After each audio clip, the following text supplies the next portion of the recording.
হিরণ শীতল হাত জোড়ার মুঠোয় বন্নির ছোট ফ্রকটা তুলে নেয়। পরম আবেশে সেই ফ্রকটায় চুমু খেয়ে সে বাণীর সাদা ওড়নাটা ফের তুলে নেয়। ওড়নাটা নাকের কাছে এনেই সে চোখ বুজে ফেলে। তার নাসারণ্ড চিড়ে অন্তরে যেন প্রবেশ করে খুব পরিচিত কোনো ঘ্রাণ, যেই ঘ্রাণকে গত 20 ঘন্টা ধরে তাড়া করে যাচ্ছে সে, কিন্তু খুঁজে পাওয়ার আগেই হারিয়ে ফেলছে। হিরণের চোখ গিয়ে ঠেকে বিছানার এক কোণে থাকা চিরকুটটার দিকে। সে হাতের ফ্রক এবং ওড়নাটা রেখে সে চিরকুটটা এবার তুলে নেয়। সাদা কাগজে কালো কালির সাহায্যে কিছুটা খারাপ বাংলা হাতের লেখাটুকু সে পড়ে নেয়। বন্দি খাঁচা থেকে একজোড়া পাখিকে মুক্ত হতে সাহায্য করে আপনি আমাকে জন্মের ঋণী বানিয়ে দিয়েছেন আফিফ আপা। এই ঋণ আমি কখনো শোধ করতে পারবো না। আজীবন কৃতজ্ঞ থাকবো আমি। হিরণ ফোঁস করে একটা নিঃশ্বাস ফেলে।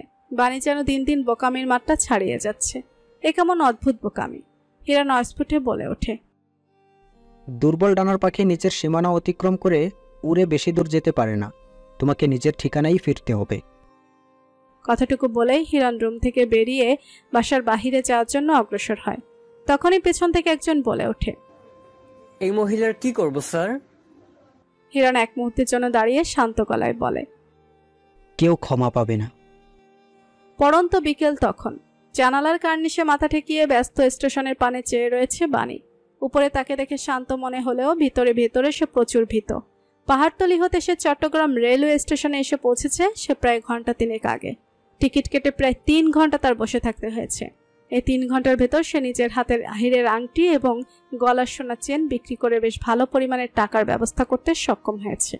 নতুন শহরে গিয়ে নতুন জীবন শুরু করতে হলে এই টাকাটুকুর খুব প্রয়োজন পড়বে তার। চট্টগ্রাম আন্তনগর ট্রেন ছাড়তে আর বেশিক্ষণ বাকি নেই। বাণী বাইরে থেকে দৃষ্টি সরিয়ে কোলে বসে থাকা মেয়ের দিকে তাকায়। বন্নি জানালা ভেদ করে স্টেশনের এক খেলনার দোকানের দিকে তাকিয়ে আছে। এই দৃশ্যটুকু দেখে বাণীর খুব মন খারাপ হয়। পালিয়ে আসার সময় সাথে করে বন্নির কোনো খেলনা নিয়ে আসা হয়নি। বাচ্চা মেয়েটা অলরেডি বাণীর কারণে যথেষ্ট কম্প্রোমাইজ করছে। মা হিসেবে মেয়ের এইটুকু অব্যক্ত শখ কি বাণী পূরণ করতে পারবে না? বন্নির জায়গায় অন্য কোনো বাচ্চা হলে হয়তো এতক্ষণে কেঁদে সব মাথায় তুলে ফেলতো। ভাবনার জগৎ থেকে বেরিয়ে এসে বাণী বন্নিকে কোলে নিয়ে উঠে দাঁড়ায়। অতি সাবধানে ব্যাগটাও সাথে তুলে নেয়। যে দিনকাল চোখের সামনে থেকেই এখন ব্যাগ চুরি হয়ে যায়। সেখানে একা ট্রেনে ব্যাগ রেখে যাওয়ায় প্রশ্নই ওঠে না। ট্রেন ছেড়ে নেমে 15-20 কদম হেঁটে খেলনার দোকানের সামনে এসে দাঁড়ায় বাণী। কোমল সুরে মেয়েকে প্রশ্ন করে, কোনটা নিতে চাও মা? মায়ের এই সামান্য আশকারা পেয়ে বনে উৎফুল্ল অনুভব করে। সে দাঁত বের করে হেসে বলে ওঠে, আমি পাপার মতো ব্ল্যাক সুইটার চাই। বাণী মুখের হাসি মিলিয়ে যায়। শুটার দ্বারা যে তার মেয়ে গান চেয়েছে তা বুঝতে বাকি নেই তার। মেয়েটার কি নিজের পাপার ওই মরণাস্ত্র এতই পছন্দের? এই ভাবনা মনে উকি দিতেই ভয় হয় বাণীর। তবুও মেয়ের এই সামান্য ইচ্ছাটা অপূর্ণ রাখে না সে। একটা কালো খেলনা রিভলভার কিনে দেয়। খেলনা কিনে ট্রেনের দিকে এগোতে নিলেই বাণীর দৃষ্টি স্থির হয় দূরে ভিড়ের মধ্যে বিচ্ছিন্ন অবস্থায় ঘুরে বেড়ানো একদল শিকারীর দিকে। মুহূর্তেই বাণীর শির দ্বারা বেশ শীতল স্রোত বয়ে যায়। তার দৃষ্টি অনুসরণ করেও বন্যীয় ভিড়ের দিকে ভালো করে তাকায়। সাথে সাথে সে হাস্যোজ্জ্বল মুখে পাপা বলে চিৎকার করতে নিলেই বাণী তার মুখ চেপে ধরে দ্রুত উল্টে ফিরে দৌড়াতে শুরু করে। ভুলেও সে পিছনে ফিরে তাকায় না। এলোমেলো পায়ে দৌড়াতে দৌড়াতে সে প্ল্যাটফর্ম ছেড়ে সমতল মাটিতে নেমে আসে। এক বাচ্চা এবং ব্যাগ সাথে নিয়ে রেল লাইন ধরে দৌড়ে পার হতে তার বেশ বেগ পোহাতে হয়। দৌড়ের সময় বাতাসের বেগে তার মুখের মেকআপটাও সরে যায়, তবুও সে থামে না। রেল লাইন ক্রস করে এক নীরব রাস্তার কাছাকাছি আসতে সে দেখে রাস্তার ধারে এক বিশাল কালো রঙের জিপ গাড়ি দাঁড়িয়ে আছে। বাণী আর কিছু ভাবতে পারে না। এখান থেকে দ্রুত প্রস্থান করতে হলে তার কোনো যানবাহনের প্রয়োজন। তাই সে দেরি না করে ধূপ করে সেই জিপ কারের পেছনের এক দরজা খুলে বিনা অনুমতিতে মেয়েসহ সেই গাড়িতে উঠে বসে দরজা টেনে আটকে দেয়। শিকারী দল হতে রক্ষা পেয়েছে ভেবে যেই না বাণী স্বস্তির নিঃশ্বাস ফেলতে নেবে তখনই সে দেখে জিপ গাড়ি ভর্তি একদল যুবক বিস্ফোরিত দৃষ্টি মেলে তার দিকে তাকিয়ে রয়েছে। আগন্তুক এই নারীর অসময়ের বৃষ্টির মতো আগমনে তারা বিরক্ত না ভীত তা বোঝার সময় হলো না। তার আগেই সেই যুবক দল রিভলভার বের করে বাণীর দিকে তাক করে। বাণীর চোখের দৃষ্টি তখন ভয়াবহ করুন। এক বিপদ ছেড়ে পালিয়ে এসে কি নতুন বিপদে পড়ল সে। বাণীর ভাবনার মাঝেই তার কোলে থাকা বন্নি তাকে আড়াল করে নিজের হাতে থাকা খেলনা রিভলভার সেই যুবক দলের দিকে তাক করে চিকন স্বরে ধমকে বলে ওঠে, সারেন্ডার। কালো বোরকা পরিহিত নারী এবং ফ্রক ও কালো হিজাব পরিহিত বাচ্চা মেয়েটার দিকে বিস্ফোরিত নয়নে চেয়ে রইল 5 জোড়া চোখ। ছোট মেয়েটা নিজের সরু চোখ দুটো গরম করে তাকিয়ে আছে বন্দুকধারী 5 যুবকের দিকে। ভাবখানা এমন যেন চোখ দিয়ে এই যুবক দলকে ভস্ম করে দিবে সে। বাণী এহেন পরিস্থিতি দেখে ভয় পায়। দুহাতে মেয়েকে আগলে আর একটু নিজের সাথে মিশিয়ে নেওয়ার প্রচেষ্টায় মত্ত সে।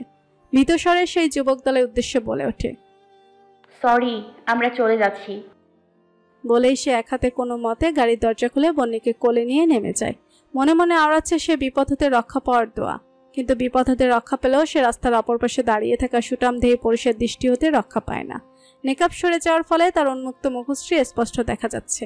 সেই মুখ পানে অদ্ভুত দৃষ্টি মেলে তাকিয়ে রয়েছে সেই পুরুষ। বাণীর মুখ তখন ভয়াবহ কালো, গলাটা একদম শুকিয়ে যেন খারাপূর্ণ ভূমির ন্যায় এক বিন্দু পানির অপেক্ষায় তড়পাচ্ছে। সারা মুখ জোরে ছড়িয়ে পড়েছে ভীতিপ্রবণ অবস্থা। বাঘের খাঁচা থেকে পালিয়ে কিনা শেষমেশ সিংহের গুহার মুখে এসে তাকেই ধরা পড়তে হলো। নির্জন রাস্তাটা বিনা বাধায় ক্রস করে দুর্জয় জিপ গাড়ির সামনে দাঁড়িয়ে থাকা বাণীর মুখোমুখি এসে থামে। এক মুহূর্ত বাণীর পানে চেয়ে থেকে দৃষ্টি সরিয়ে তাকায় বাণীর কোলে থাকা বাচ্চা মেয়েটার দিকে। মুহূর্তেই তার বিচক্ষণ দৃষ্টি গোলগাল মুখশ্রীর বাচ্চা মেয়েটার মুখের আদলের সাথে পরিচিত কোনো এক চেহারার খুব মিল খুঁজে পায়। মনে মনে নিশ্চিত হয় বাচ্চাটার বাণীর নিজেরই। বাণীর কিশোরী বয়সের চেহারার অনেকটাই প্রতিচ্ছবি এই শিশুর মুখে ফুটে উঠেছে। দুর্জয় কিছু বলবে তার পূর্বেই গাড়ির ভেতর হতে জানালা দিয়ে মাথা বের করে সাহেব বলে ওঠে, স্যার, এই মহিলা কোনো কথাবার্তা ছাড়া হুট করে এসে গাড়িতে উঠে বসেছিল। আই এম ড্যাম শিওর কোনো ঘাপলা তো অবশ্যই আছে। মহিলা কোনো স্পাই নয় তো? সাইফের বলা কথাটুকু শুনে দুর্জয় ভুরু কুচকে বাণীর পানে তাকায়।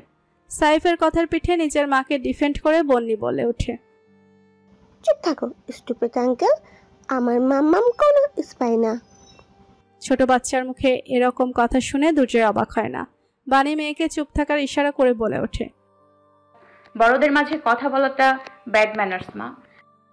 বন্নির সাথে সাথে চুপ হয়ে যায়, কিন্তু আর চোখে কটমট করে সাইফের দিকে তাকিয়ে থাকে। সাইফ সেই দৃষ্টি অনুসরণ করে পাল্টা রেগে বলে ওঠে, স্যার, এই মহিলার কথা জানি না, কিন্তু এই বাচ্চা শিওর কোনো ওয়েল ট্রেন্ড স্পাই। আপনি জানেন না, এই বাচ্চা আমাদের দিকে ওর হাতে থাকা রিভলভার তাক করেছিল। কি দুঃসাহস দেখেছেন? সাইফের কথায় দুর্জয় বিরক্ত হয়। সে সাইফের কথায় পাত্তা না দিয়ে ক্ষীণস্বরে বাণীর উদ্দেশ্যে প্রশ্ন ছুড়ে, এখানে কি করছো?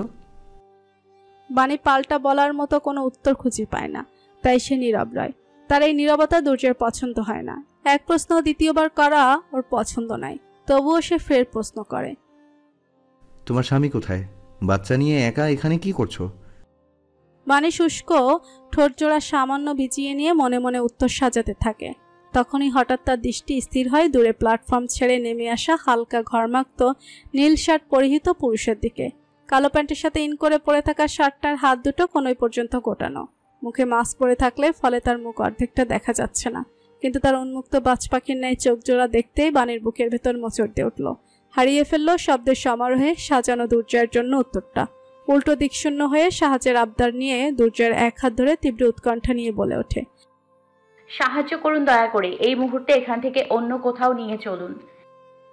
বাণীর এই অহেতুক আপনি সম্বোধন এবং অযাচিত স্পর্শ দুর্জয়কে বিরক্ত করে তোলে। তবুও সে সেটা প্রকাশ করে না, পাল্টা কোনো প্রশ্নও করে না, শুধু সামান্য মাথা নেড়ে বাণীকে বলে, গাড়িতে উঠে বসো। বাণী এক মুহূর্ত অপেক্ষা না করে দ্রুত নিজের মেকআপটা মুখের উপর ফেলে দেয়। অতঃপর পূর্বের জায়গায় সাইফের পাশে উঠে বসে। দুর্জয় সম্পূর্ণ দৃশ্যটা বিচক্ষণ দৃষ্টিতে পর্যবেক্ষণ করে। বাণী সম্পর্কিত খুব গভীর কোনো ব্যাপার আছে যা তার অজানা, তা সে আজ করতে পারছে, কিন্তু আপাতত এই বিষয় নিয়ে সে প্রশ্ন করে না। একটা দীর্ঘশ্বাস ফেলে নীরবে গাড়ির ড্রাইভিং সিটে উঠে বসে গাড়ি স্টার্ট দেয়। হিরণের চোখের আড়ালে বাণী মেয়েসহ সেই শিকারপুরী হতে প্রস্থান করে। আয়তকার টেবিলের উপর থাকা একটা ছবির দিকে তীক্ষ্ণ দৃষ্টি মেলে তাকিয়ে আছে লেফটেন্যান্ট কর্নেল জুলফিকার মুস্তফা। চোখে মুখে তার কাঠিন্য ভাব। টেবিলের অপর পাশে দুহাত পিঠের পিছনে ভাঁজ করে সোজা দাঁড়িয়ে থাকা দুর্জয় বলে ওঠে, 8 ঘন্টা অপেক্ষা করেছি স্যার, কিন্তু এই লোকের দেখা পাইনি। জুলফিকার মুস্তফার কপালে চিন্তার ছাপ থেকে যায়। তিনি কিছুটা চিন্তিত গলায় বলে ওঠে, বিশ্বস্ত সূত্র মতে তো ওরা খুব সকাল সকালই স্টেশনে এসে পৌঁছানোর কথা, কিন্তু ও পৌঁছালো না কেন বলো তো? ভুলেও আমাদের ফাঁদে এটা তো আজ করতে পারেনি তো? দুর্জয় আশ্বস্ত করে বলে ওঠে, আমার তা মনে হয় না স্যার, হয়তো অন্য কোনো কারণেও ও আজ প্ল্যাটফর্মের দোকান খুলে বসেনি। তবে চিন্তা করবেন না, লেফটেন্যান্ট প্রত্যয় এবং সাদাত সেখানে আছে, নজর রাখছে। দেখা মাত্রই সুকৌশলে ওকে আটক করে নিয়ে আসবে। জুলফিকার একটা দীর্ঘশ্বাস ছেড়ে বলে, সেটাই আমার আশা দুর্জয়। আমাদের হাতে কেবল একটাই ক্লু আছে এই মুহূর্তে, তা হলো এই লোক মোর্শেদ। ওকে ধরলেই একমাত্র এই কেসের আরও গভীর প্রবেশে সুযোগ পাবো আমরা। ওর ধরা পড়ার খুব গুরুত্বপূর্ণ। আল্লাহ না করুক যদি আবার এইরকম কোনো জঙ্গি হামলা ঘটে। দুর্জয়ের মুখ মুহূর্তেই শক্ত হয়ে আসে। সেই ভয়ঙ্কর রাতের স্মৃতি এক মুহূর্তের জন্য ভুলে নিশে, যেই রাতে সম্পূর্ণ দেশ সাক্ষী হয়েছিল অনাকাঙ্ক্ষিত এক নারকীয় হত্যাযজ্ঞের। দেশি বিদেশি সকল গণমাধ্যমে প্রচার হচ্ছিল কেবল একটি শিরোনাম, a massive attack on Everview restaurant of Dhaka, 46 people are taken as hostages।